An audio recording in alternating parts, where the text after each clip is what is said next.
יש שפעת, יש כאבים, העיסוי אסור. כשהשפעת או התקררות מחליטים לקנן בנו, אנחנו חווים כאבי שרירים, כאבי מפרקים ועוד כהנה וכהנה תחושות לא ממש משביעות רצון. אזורים בגוף שהיו רגישים לפני השפעת יזכירו לנו את נוכחותם ביתר שאת. עיסוי מסוגים שונים עוזר בדרך כלל להפגת כאבים על רקע שרירים ורקמות רכות. אז למה כשכואב אסור?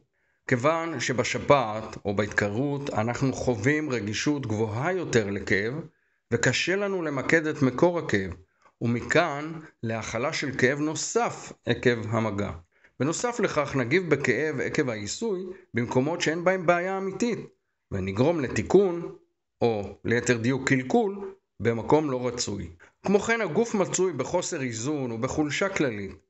העיסוי עצמו מגביר את הפעילות הפיזיולוגית בגוף ועלול לגרום בסופו של דבר לחולשת יתר ולחוסר איזון אף גדול יותר.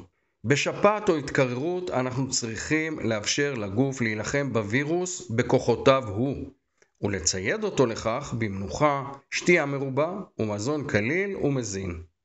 אז שתהיו בריאים.